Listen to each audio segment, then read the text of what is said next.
As we continue our brief survey of English translations, we come to the year 1611. And that's a very important year for the English Bible because in that year, the Authorized Version was published. Now, the Authorized Version is better known as the King James Version or the King James Bible. You can see here on the slide that there is the title page for the King James Version. Now, some of the features of the Authorized Version are that it was commissioned in order to satisfy factions within the English church. There were a significant amount of factions in the English church, and when King James recognized that, and some of his advisors recognized that, he took the initiative in 1604 to authorize the project of translating the Bible into English. And so he's the one who authorized it. It was authorized by King James the First, and therefore it came to be known as the King James Version. Some of the features of the Authorized Version are that it was a translation into the common language, yet it was still dignified for worship. There were some concerns about bringing the Bible's language down to man's vernacular, which is kind of interesting that the Vulgate, which gets its term from vulgar, which means the not the way we use vulgar today, but just common. It found its way into the common language of Latin-speaking people, and yet it became the high language of the scriptures that was used in the church for centuries. And there was still a resistance to getting the Bible into the language of the common man. But the Authorized Version was an attempt to do that. It was authorized and commissioned to do that and to bring it to the English-speaking people so that they could have an official, legal Bible that they could use. And something that the king, who in England is the head of the church, would have authorized. So taking on that role, he gave permission to do so. And it still has lofty language. It's very eloquent. Even today, by today's standards, it's very eloquent and so therefore dignified for worship. The Authorized Version underwent significant revisions after its first publication in 1611. It was significantly revised, major revisions. Also had some minor revisions, but those major revisions occurred in 1629 and 38, 1729 and 62, and it's the 1769 revision that is still in use today. There are some challenges that are presented by the King James Version that we need to just be open and frank about. One is that the translation is based on an inferior Greek text by today's standards.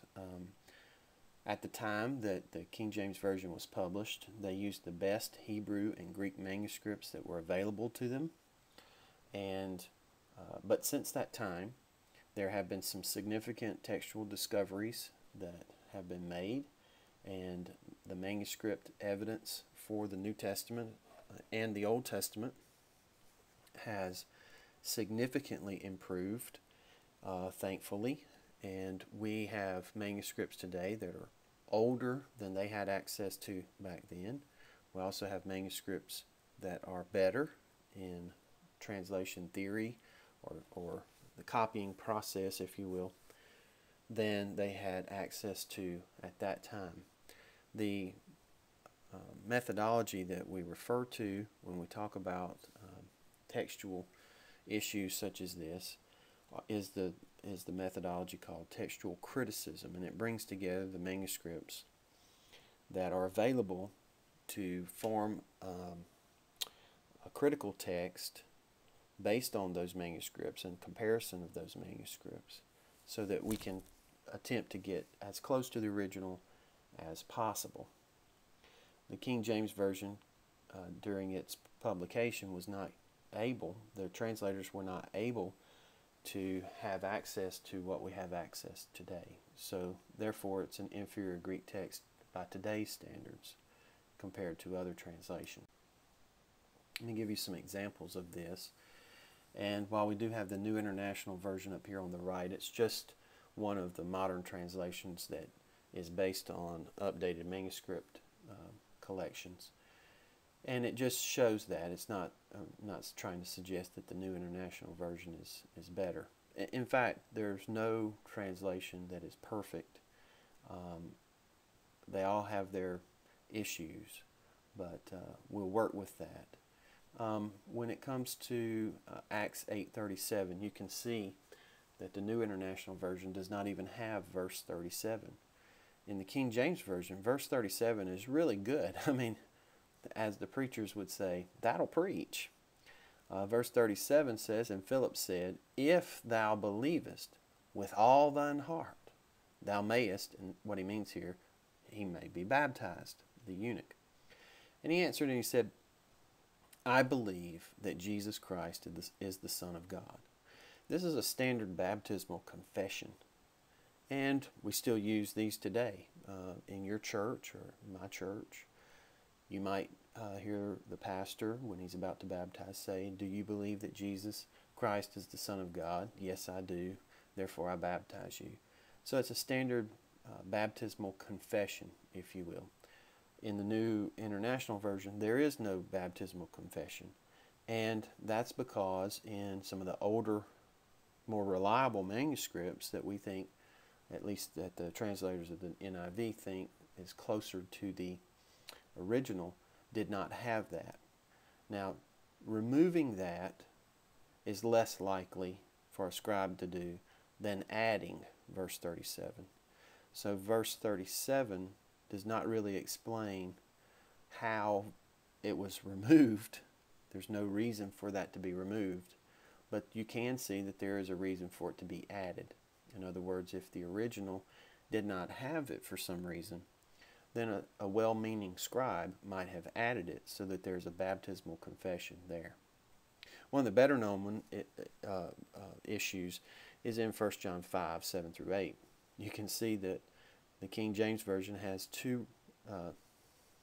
three testimonies in heaven and three that bear witness in earth, whereas the NIV, based on older, more reliable manuscripts, only have the three witnesses on the earth: the Spirit, the water, and the blood. It does not have the Father, the Word, and the Holy Ghost. And so sometimes people say, well, the NIV has taken out the Trinity. Well, that's not really true. There are old manuscripts that are very old and quite reliable that we think take us closer to the original text that just don't have that verse. In fact, that verse, the best that we can trace, actually comes from around the 14th century AD.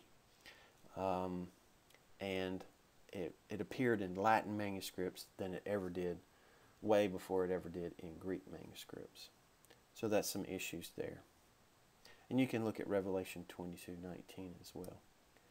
Some of the challenges that are presented by the King James Version is, another one is the use of archaic English words and phrases. A few of these. Exodus 19:18. What does this mean to a modern reader? "And Mount Sinai was altogether on a smoke." What does that mean? 1 Samuel 5:12. "And the men that died not were smitten with emerods." Psalm 5:6. "Thou shalt destroy them that speaking leasing." Now these are common ways of speaking back in the day when the King James was translated. But they don't mean the same thing that they did then, if they have any meaning at all today. Look at James 2:3. "And ye have respect to him that weareth the gay clothing." I don't think that takes place in the church today, at least the way we would take that saying in today's vernacular. And then James 5:11. "The Lord is very pitiful." Now down in the South, when we say someone is very pitiful, we don't mean that they have pity on people. We mean that they need pity. So you can see how some of the archaic language can get in the way of interpreting, especially for new believers. Now let's look at English translations since the publication of the King James Version. And we're not going to talk about the revisions of the King James Bible at this point. We'll just look at the other translations that have been brought about. Modern translations that update the King James Version would include the English Revised Version, the American Standard Version, and the Revised Standard Version. The English Revised Version was the first English publication of the Bible that incorporated modern practices of textual criticism as a base text. And then some of the more popular modern English translations would include the New American Standard Bible, the New King James Version, the New Revised Standard Version, the New International Version, and the English Standard Version. Now, the New American Standard Bible is more of a fresh translation. It's updated from the American Standard Bible, but there has been significant work done on this to put it more in the fresh translation category. The New King James Version is based on the King James Version, basically the same textual base and retaining lots of the same language, though updating the language pretty significantly. The Revised Standard Version gave way to the New Revised Standard Version. There's been some revision on that as well. The New International Version, I think we could call actually a fresh translation, starting over. The translation committee used a new, actually it's based on its own critical text of the Greek New Testament, not the standard critical text. They actually worked on the base text before they did the translation, and then the translation is pretty new, pretty fresh as far as not giving an eye to a previous translation, whereas, for example, like the New King James Version tries to retain a lot of the vernacular of the King James Version.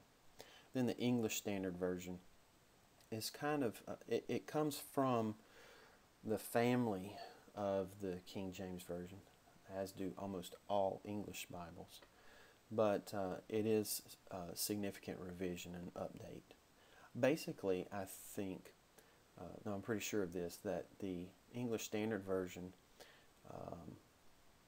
the publishers purchased the Revised Standard Version and used it in incorporating it into an updated language. Now, they did restart with the English and Greek, but they gave an eye to the Revised Standard Version and its wordings. So this pretty much covers our overview of Bible translations. I hope it's been helpful for you in getting a grasp on what's out there, what's available, how they compare to one another, and how they relate to one another. So hopefully when someone asks you, what kind of Bible should I use, you'll know how to better answer them, having been armed with this information.